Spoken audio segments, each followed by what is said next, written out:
Good afternoon, Mr. Sudhir Kumar, Assistant Professor of Science in Sattar Memorial College of Education. Thank you, sir, for giving us the opportunity to take an interview. Before starting the interview, sir, would you like to tell few words about yourself? सबसे पहले धन्यवाद एक interview organise करने के लिए। मेरा नाम सुधीर कुमार है और मैं वर्तमान में Sattar memorial college of education में विज्ञान विभाग का विभागाध्यक्ष भी हूँ और एक सहायक प्राध्यापक के रूप में कार्यरत हूँ। मेरी संपूर्ण जो शैक्षिक गतिविधि हैं वो बिहार के गोपालगंज जिले से संपन्न हुई है और जितनी हायर एजुकेशन है वो जयप्रकाश विश्वविद्यालय छपरा से संपन्न हुई है और वर्तमान में मैं जयप्रकाश विश्वविद्यालय छपरा से ही पीएचडी कर रहा हूँ भौतिकी में। और मैं इसके पहले Sattar memorial college of education join करने से पहले सबसे पहले जो बीएड कॉलेज में पढ़ाने का जो प्रारंभ किया है वो महारानी पूनम साई बीएड कॉलेज गोपालगंज से, वहाँ पे लगभग 2 सालों तक वहाँ पे पढ़ाया as a assistant professor.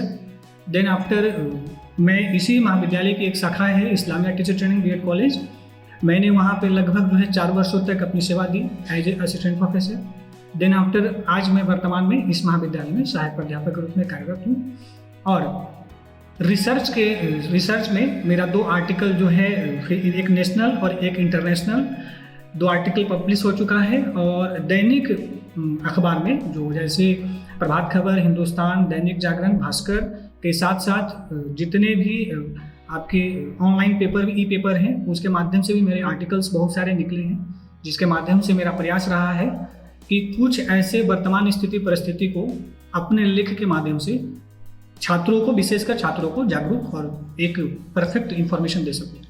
Thank you, sir. Thank you for your brief introduction. Sir, being the faculty of education department, what are your roles and responsibilities towards the student?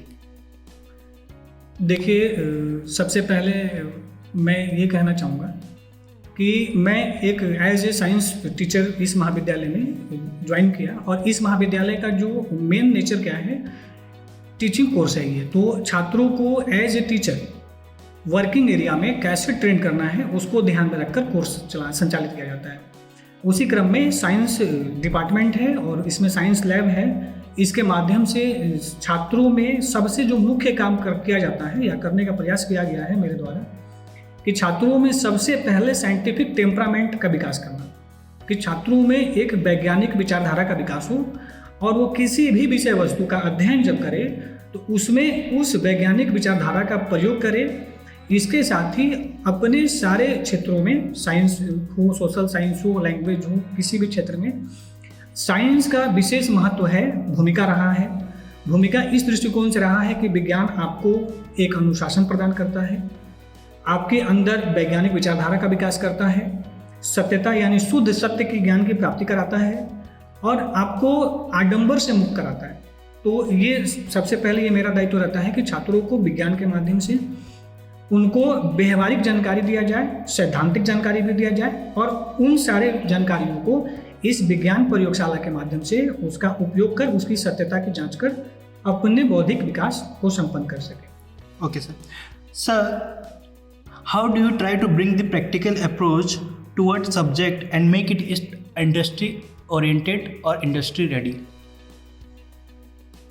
देखिए, ये जो महाविद्यालय है सबसे पहले तो इस महाविद्यालय में जितने भी कोर्सेज हैं, पहले ही बताए हैं कि इस महाविद्यालय में 2 प्रकार के कोर्सेज चलते हैं, एक बीएड और एक डीएलएड। तो दोनों का जो मुख्य कार्य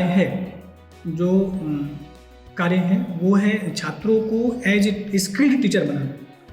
टीचर मतलब कि ऐसा नहीं है कि अव्यवहारिक शिक्षक हों और जा रहे हैं। आपको हमारे समाज में आज भी बहुत सारे ऐसे टीचर मिलेंगे जिनके पास ट्रेनिंग नहीं है और इसका परिणाम यह होता है कि आपके विद्यालय, महाविद्यालय में ऐसे शिक्षकों का भी प्रवेश हुआ है जिनमें इसका अभाव रहा है और इसी महाविद्यालय के द्वारा, मतलब ऐसे पूरे भारत में टीचर ट्रेनिंग जो कोर्सेज हैं, इसका मुख्य जो मोटो है वो है कि भारत में एक ट्रेंड टीचर का नेचर को डेवलप करना और स्कूल में एक कुशल शिक्षक के रूप में कार्यरत प्रदान कर अपने उद्देश्य की पूर्ति करना।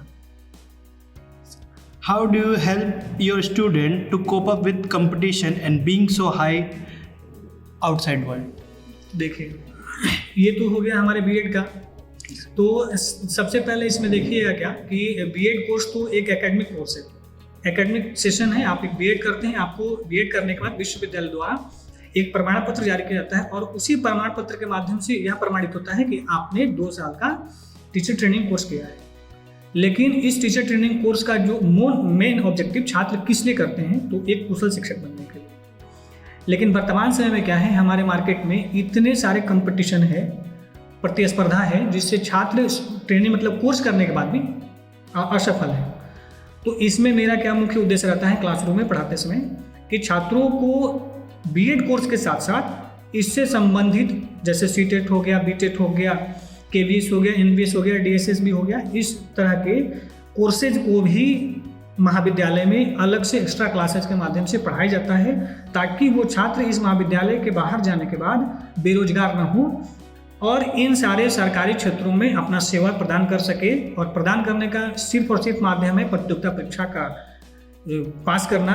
अच्छा, एक और चीज़ इसमें ये बताना चाहेंगे कि इस बीएड कोर्स में जो है मेन मोटो ये नहीं है कि केवल गवर्नमेंट जॉब ही लेना है।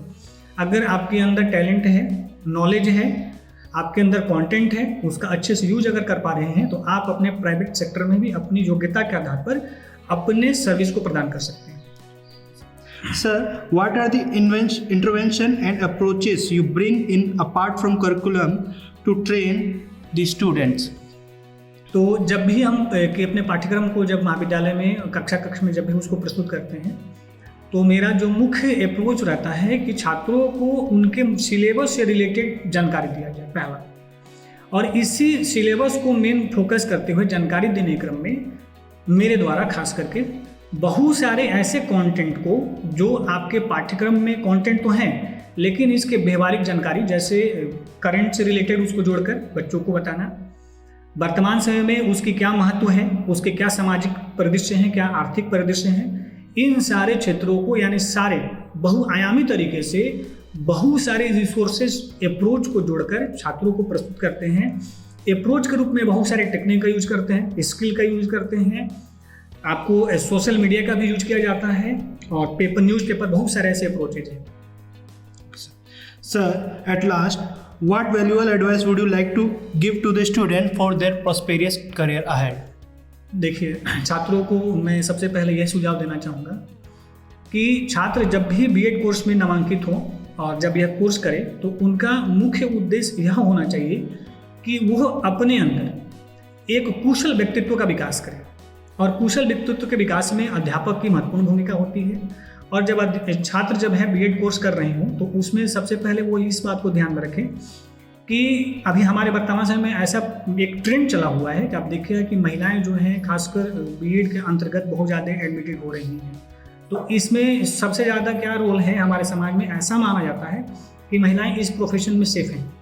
लेकिन वर्तमान समय में यह सुझाव के तौर पर यह कहना चाहेंगे कि हम इसको सुरक्षा के दृष्टिकोण से ना करें, इसको हम लोग एज ए प्रोफेशन के दृष्टिकोण से करें और अपने मुख्य उद्देश्य को बनाकर करें, ताकि छात्र जब भी टीचर ट्रेनिंग का कोर्स कंप्लीट करें तो अपने सरकारी क्षेत्र के साथ साथ निजी क्षेत्रों में भी अपनी प्रतिभा के आधार पर अपनी सेवा प्रदान कर सकें।